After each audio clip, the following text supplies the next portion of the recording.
The Duke of Edinburgh formally opens the Games. I declare open the Olympic Games of Melbourne, celebrating the 16th Olympiad of the modern era.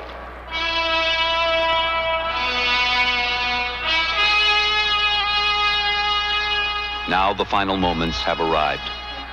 The name of the athlete to be honored for the last run has been kept secret. At 4:32 p.m. he arrives. It is Ron Clarke, the 19-year-old Australian junior mile record holder. Today he is called by many the greatest middle distance runner in history, but his career is mixed with many disappointments. This will be Clarke's only appearance at an Olympic Games for 8 years. He was unable to make the Australian team competing in Melbourne. The following year, he retired from international competition for a 5-year period. After you complete your studies, you have to get established in business, and that's, to my mind, the hardest period of your life, and I worked very hard. Got married, and running, as was always to me, was just a hobby, and it was a hobby that I couldn't spend too much time at that time, so I didn't. In 1961, Clarke came out of retirement. 2 years later, in 1963, he set world records for the 6-mile and 10,000-meter runs. For the Tokyo Olympic Games of 1964, Clarke was the odds-on favorite to win both the 10,000 and 5,000-meter runs. His last-lap duel with Billy Mills of the United States and Mohammed Gammoudi of Tunisia was one of the most dramatic finishes in Olympic history. As we were coming up into the last lap, we ran into a lap runner, one of Gammoudi's teammates, as a matter of fact, and Bill sort of tagged on behind us. Clarke ran a disappointing 9th in the 5,000-meter run. With 2 failures in events he was favored to win, he decided to enter the marathon. The defending champion, Abibi Bikila of Ethiopia. I went in a marathon. Everyone said I was after 3 medals, and that was ridiculous. Abibi had shown in Rome 4 years before that a marathon winner is not a 10,000 minute. It's a different race completely and utterly. It's more than 4 times the distance. In Tokyo, Abibi had his appendix out, and he wasn't thought to be a major contender. I wanted to see the race, and the best way of seeing it is from the front. So I went fairly fast early, and Abibi came up and tried to surge, tried to break us up. Jim Hogan and I were out by ourselves. Abibi was there, and the rest of the field were a fair way back even then, because we set a pretty tight pace. I remember Abibi surging. I remember us beating Abibi out and thinking, heck, he's quit already. You know, that was a pretty short-lived effort. And about the 10-mile mark, for some reason or other, I looked back and I found that Abibi was just there, that Abibi had been following me for 5 miles, and I didn't even have a sense that he was there. And usually you've got a sense that somebody's next to you, but he was so much the shadow that you didn't have the sense. And then over that 10-mile mark, he suddenly accelerated, and that was bye-bye Abibi. Between the Tokyo and Mexico City Olympic Games of 1968, Clarke continued to break world records. He was now considered unbeatable at both the 10,000 and 5,000 meter distances. The 10,000 meters at Mexico City, had it been run at sea level, would have been the easiest 10,000 meters to win probably in the history of the Olympic Games, because they weren't good runners. I was about a minute ahead of anybody else in the world at that stage, so I could have tripped over almost and got up. Now, I'm not going to say that I would have won the gold medal, because things happen in Olympic Games, but I would have had to be an awful fool not to have won it. It is now October 13th, 1968, the final of the 10,000 meter run. World record holder Ron Clarke knows where the opposition will be. The runners from the high altitude countries of Kenya and Ethiopia. Kip Keino and Naftali Temu of Kenya are longtime rivals of Clarke. Mama Wolde leads a 3-man contingent from Ethiopia. From Tunisia, there is Mohammed Gammoudi, who won the silver medal in Tokyo 4 years before. In all, there are 37 runners from 23 countries who will have to travel the 400-meter track 25 times before the race is finished. At the 5,000-meter mark, the lead has changed many times, but with the race half over, the scenario for the last act has already been written. As expected, Keino and Temu of Kenya are having no trouble with the Mexico City atmosphere. Mama Wolde of Ethiopia feels at home, but Ron Clarke is laboring in the high altitude. To him, the chances of a gold medal are over the day it is announced that the Olympic Games are awarded to Mexico City.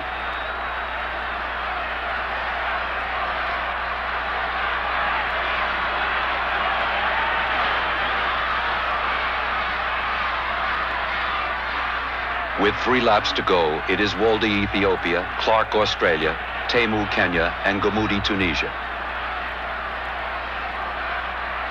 With 800 meters to go, Temu of Kenya makes a bid. He takes the lead from Landy. Clarke has nothing left. For him, the last 2 laps will be a nightmare.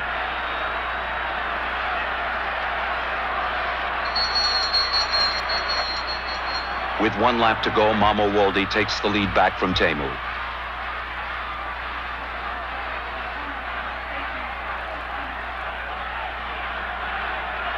With 50 meters to go, Temu again passes Mamo Landy.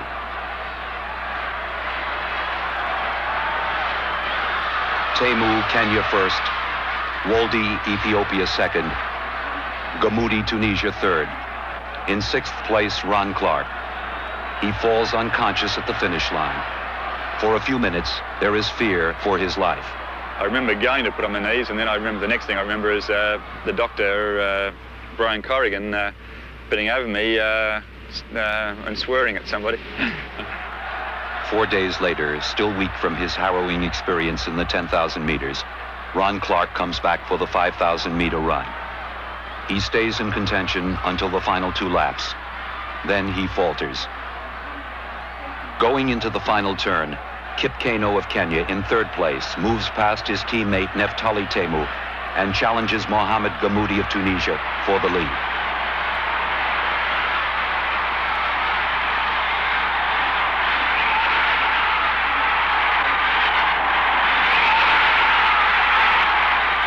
Gammoudi, Tunisia first, Keino, Kenya second, Temu, Kenya third.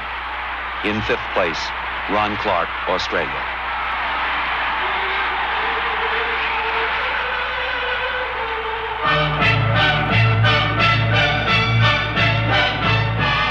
So Ron Clarke's career was over without ever winning an Olympic or Commonwealth Games gold medal. It is ironic that Ron Clarke, perhaps the greatest middle distance runner in history, holder of 21 world records, received the greatest vocal acclaim of his entire career on a day he did not compete. The opening day of the Melbourne Olympic Games of 1956.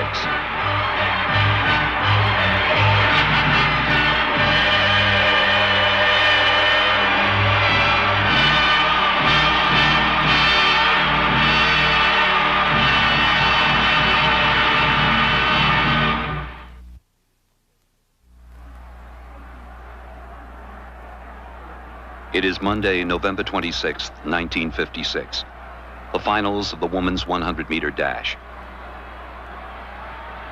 Sitting in the stands is the woman responsible for the return of Australia to prominence in Olympic competition. Her name, Marjorie Jackson. In Helsinki in 1952, in the 100-meter dash, she would try to become the first Australian to win a gold medal in 56 years.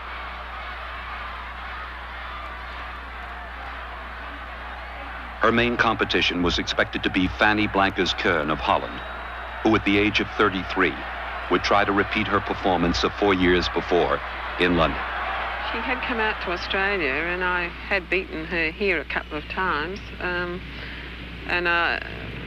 You know, actually when she won in London, she wasn't, a young woman, and I mean 4 years added on to that. You know, I don't really feel at her age you can keep that sort of peak. Fanny Blankers-Koen wins her preliminary heat, but she is not fit.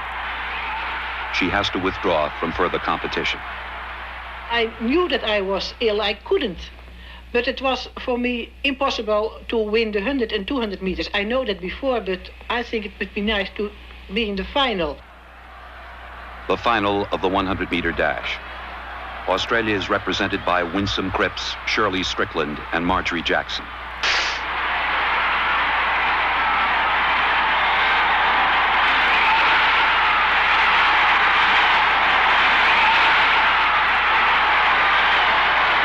Marjorie Jackson wins, followed by Hassan Yager of South Africa. 3rd place, Shirley Strickland, Australia.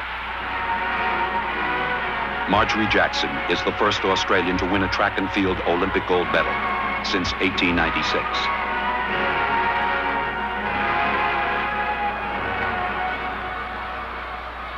It is 4 days later, the final of the 200-meter dash. Marjorie Jackson has not lost in the preliminaries and has set a world record in the semifinal. She is in lane 1 on the inside.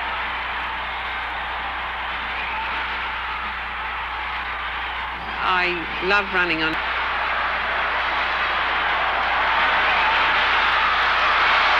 Marjorie Jackson wins her second gold medal.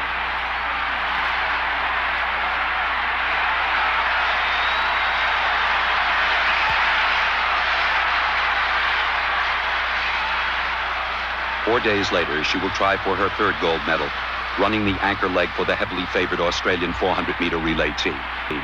Was one of the finest runners in track and field history. Her name, Shirley Strickland. We felt utterly devastated. We collected in the center of the track, looked at each other. What was there to say? And we felt the world had just sort of gone by us. Suddenly, you know, you've almost got it and it just goes by. But I must say that in our moment of utter devastation, and in the exuberance of the winners who hadn't expected to win, the American girls won and they hadn't expected to, they were so excited. It was the German team that came to us and commiserated with us and presented us with their flowers, and I'll always remember that. Before the tragedy of the 400-meter relay, Shirley Strickland was one of the finalists in the 80-meter hurdles. Like Marjorie Jackson, she too had to contend with Fanny Blankers-Koen of Holland. Fanny Blankers-Koen in lane 2 pulls up and does not finish the race. Shirley Strickland wins her first Olympic gold medal, breaking the world and Olympic records of Fanny Blankers-Koen. It's a feeling that's very hard to describe. It's an incredible sort of realization that doesn't go away for months. You wake up in the morning and you just can't believe it. It is Melbourne, 1956.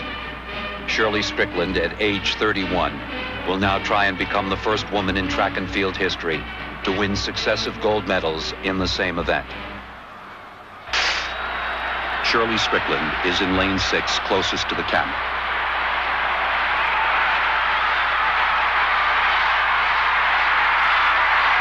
Shirley Strickland wins and breaks the Olympic record.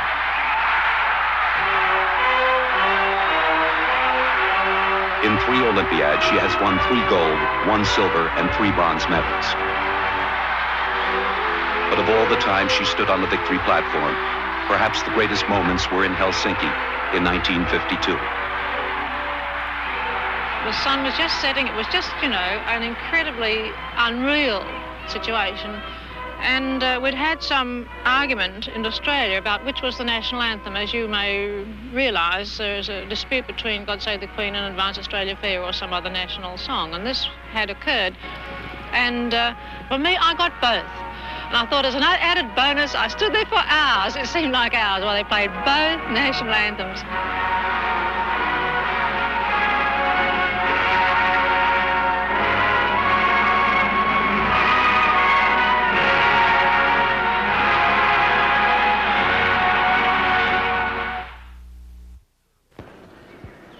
This is Herb Elliott of Perth, Australia. It is dawn, and Herb Elliott continues a daily punishing routine that began as a young boy and carried through a brilliant career that ended at the age of 22. Though his records have been broken, he remains to most the greatest mile runner in history.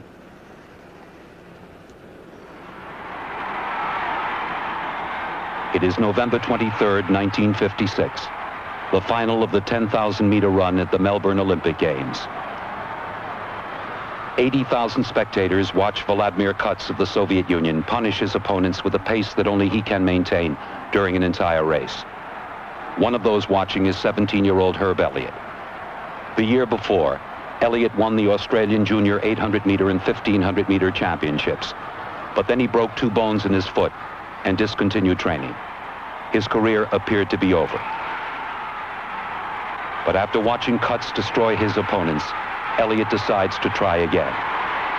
Well, I think that was certainly one of the main stimuli. And watching Kutz run was fascinating. And almost like watching a bullfight. It's sort of left you feeling really stirred up afterwards. And yeah, I think that may have been the day, the first race of Kutzes and Piries, that I perhaps decided to give athletics a real serious try. This is Percy Cerutty, Australia's great but controversial coach. His methods were considered unorthodox. Cerutty was once asked how far a runner should run. His reply, "You run until you drop."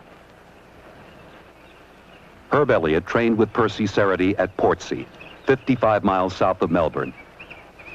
Elliott would be urged on by Cerutty with the words, "Thrust against pain. Pain is the purifier." Percy was more a philosopher than a coach. He taught a way of life rather than a method of training.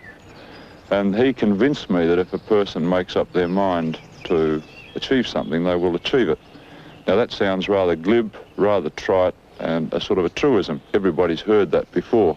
But in fact, when you analyse it, most people don't believe it. And Percy made me believe it.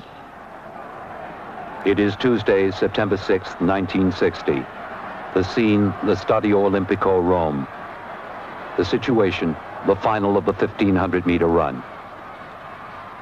In his 4-year career, Herb Elliott never lost a race at either the mile or 1,500-meter distances. During his short stay on the international scene, he once said, "If I ever thought I would lose, I would quit racing." It was absolutely vital to me that I won. That had two effects, one which I experienced and the other one which I didn't experience, which was getting beaten. I suppose I was probably as frightened of being beaten as any, perhaps more frightened than most other people, because I enjoyed winning more. Elliott has won his qualifying heat, but he is not confident. He's had 2 bad races before coming to Rome. 2 days before the 1,500-meter final, he had a severe sore throat and swollen glands. It is necessary for him to be treated with penicillin. I didn't consider myself to be very fit, so I thought the best thing I can do is head off somewhere early in the race and make them think that I'm just as fit as I used to be as a champion. Of the victory platform, an Olympic gold medal winner. The end of one of the great careers in track and field history. The culmination of many years of pain, dedication, and perhaps most of all, natural talent.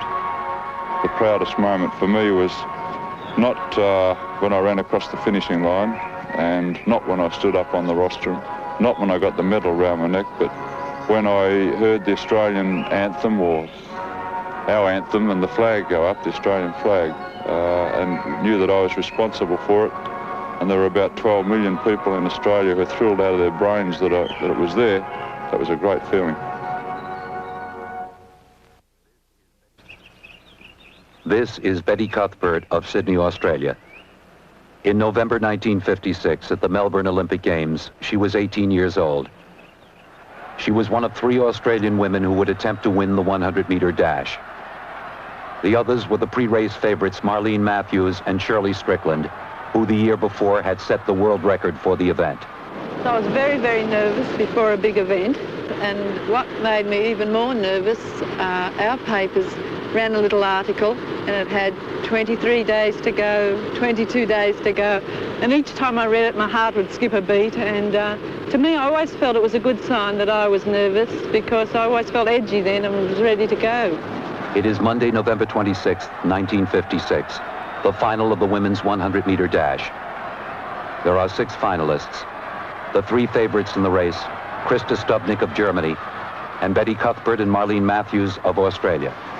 I can remember lining up, and I was saying to myself not to be nervous, but as soon as I said, "Go to your mark," I put that all behind me, and I was just so busy concentrating on what I had to do, and as soon as the gun went, I went off. Krista Stubnik is in the lane furthest from the camera.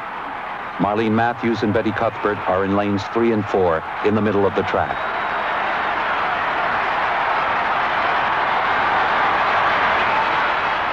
Betty Cuthbert, Australia first. Krista Stubnik, Germany second. Marlene Matthews, Australia third.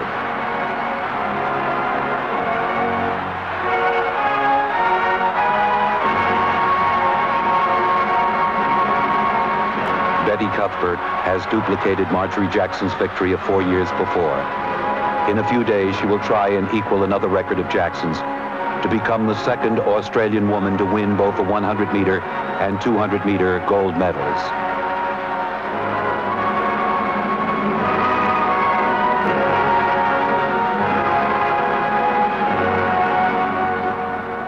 It is Friday, November 30th, 1956, the final of the 200-meter dash.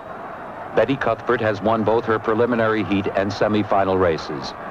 Her main opposition, the two women she had to defeat in the 100 meters, her teammate Marlene Matthews and Krista Stubnik of Germany. Marlene Matthews is in lane 1 on the inside. Betty Cuthbert and Krista Stubnik are in lanes 5 and 6 on the far outside. Coming off the turn, Betty Cuthbert goes into the lead. Stubnik is alongside in second place.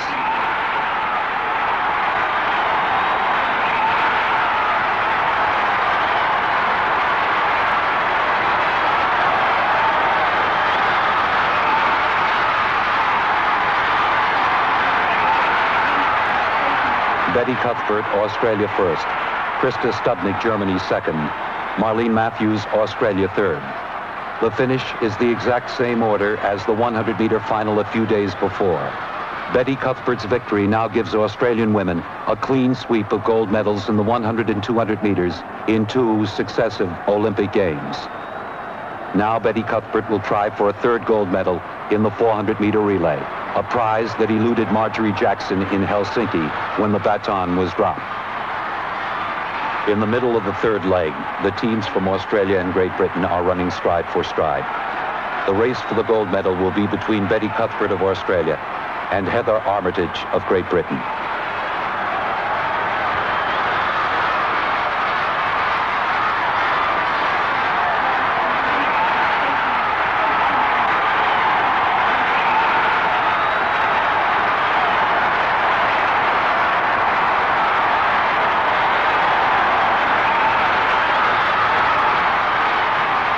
Australia first, Great Britain second, United States third.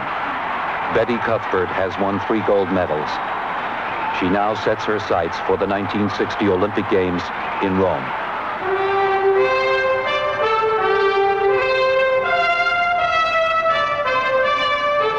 It is Rome, 1960. 22-year-old Betty Cuthbert has severely pulled a hamstring muscle a few months before the Games.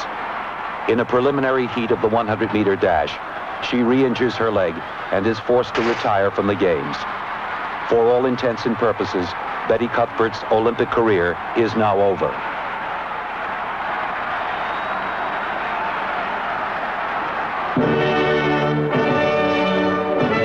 Tokyo, 1964.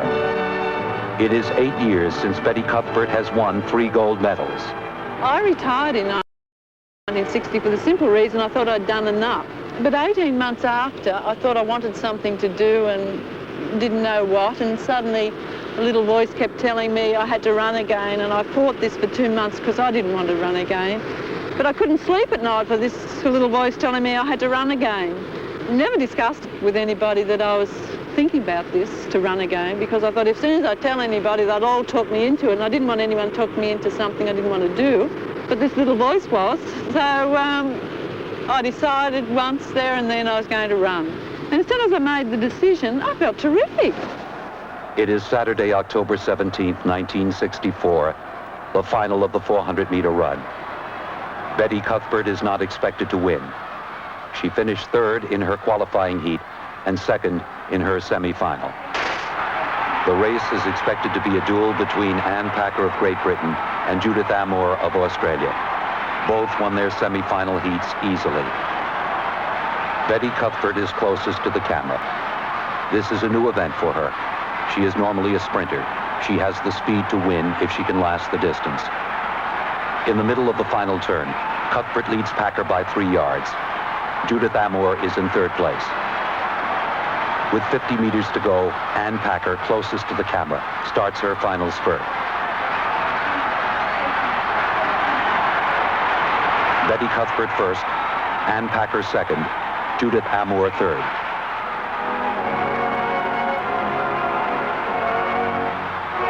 Betty Cuthbert's Olympic career is now over. For her, the victory road from Melbourne to Tokyo has been a long one. And here in Tokyo, because she did what she was not supposed to do, perhaps it was her finest moment. The emotion afterwards, I think that's what I'd like to feel again. Those first 10 seconds after the event, before I felt all these agonising pains, that's the moment I'd love to have again.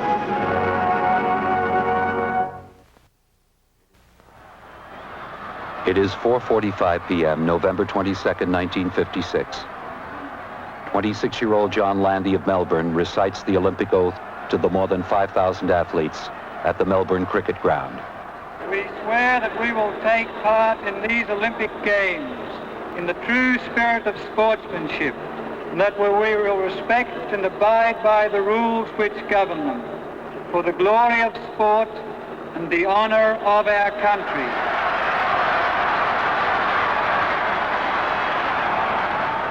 The day after the opening ceremonies, newspapers headlined the fact that John Landy had read the wrong oath.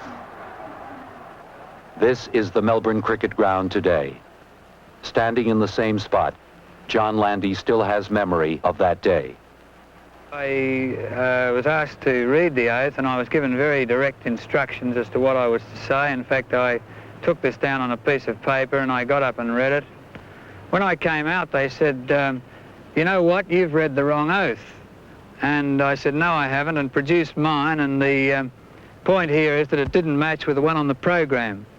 I believe the oath that I read was from the 48 Olympics. The one on the program was specially created for the 1956 Olympics. A lot of people thought that in some way I lost my nerve or in some way miraculously made up a special oath for the occasion. I can assure you I don't think that quickly or creatively. On May 6, 1954, Roger Bannister of Great Britain became the first man to run the mile under 4 minutes. 5 weeks later, John Landy became the second man, breaking Bannister's world record by 1 6/10 seconds. The stage is now set for the Empire Games in Vancouver, a mile race that would include the only two men in history to break the 4-minute mile barrier, Roger Bannister of Great Britain and John Landy of Australia. That was a very tough race. Certainly had an advantage in that I set the pace, but I don't think I would have had the confidence really to run in much other a manner. It was a very hard race though, because I intended to do one thing, and I think I did it reasonably well. I was going to run him off his feet, at least creating the illusion that I wasn't going to come back to him, and setting very, very fast lap times. And I did go through the 1,500 metres in world record time, and I still had 120 yards to go, and I can tell you that's the hardest 120 yards I've ever had. I was inclined to think I'd shaken Bannister off, and I looked back over my left shoulder. To my amazement, he wasn't there, so I looked a bit further, and when I looked up the other side, he was going past.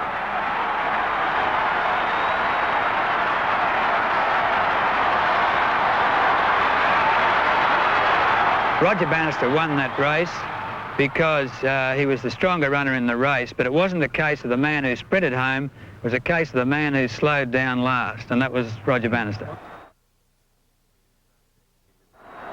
It is Saturday, December 1st, 1956, the final of the 1,500-meter run. John Landy has barely qualified for the final by coming in third in his heat. Landy has been plagued with injuries in the weeks preceding the Games. Nevertheless, many predict that he will become the first Australian to win the Olympic 1,500-meter run since Edwin Flack won the event at the revival of the first Olympic Games in Athens 60 years before. I would say that I had probably had more publicity than most people in the race, but I think that people that were in the know would have thought that I had perhaps no more chance than several others in the race. But I must have started as one of the people with a good chance. But during the race itself, I elected to follow the pace. I had thought of leading early, but the pace was reasonably hard, and I thought I'd play it as it went.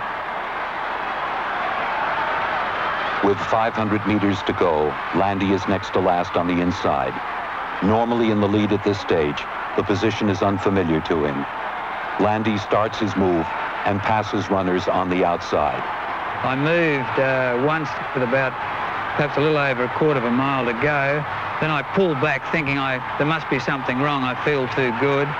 I did so, I guess, because of a lack of confidence.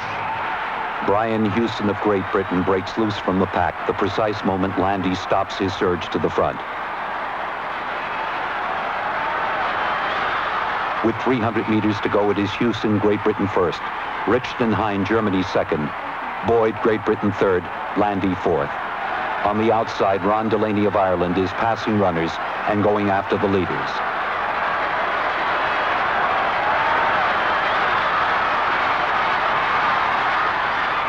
As they come off the final turn, Delaney catches Houston. Richtenhein is in third place, and Boyd, Great Britain fourth. But now John Landy makes one final bid.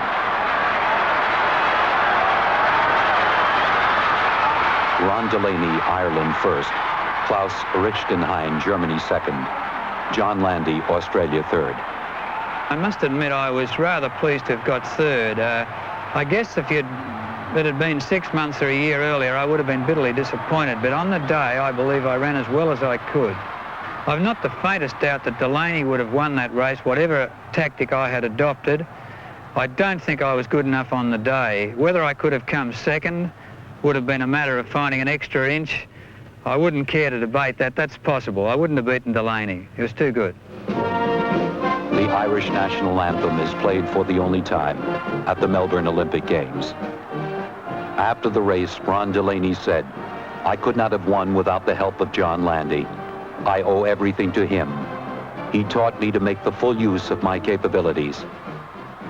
Perhaps the words of Ron Delaney should be the epitaph to John Landy's career, for they best describe John Landy, the human being.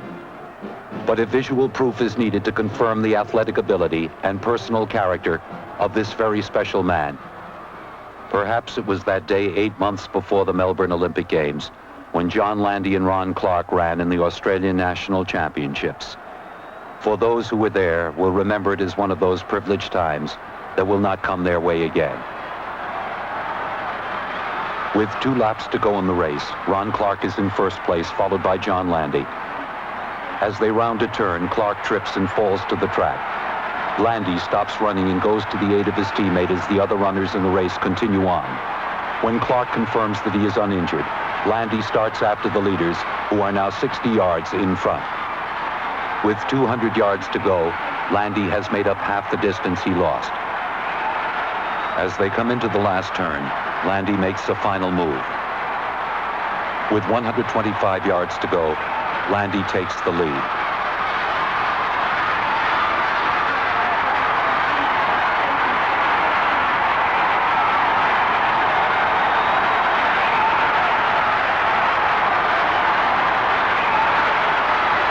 John Landy wins the 1956 Australian Mile Championship by 30 yards.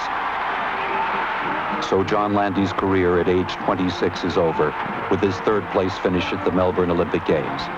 He was one of the great mile runners of all time, yet he is remembered for the races he did not win. His race to become the first man to run the 4-minute mile, his race with Roger Bannister in Vancouver, and his race at the Melbourne Olympic Games. But it was his teammate Ron Clarke who best summed up John Landy the runner and John Landy the man. John was A, very modest about his abilities.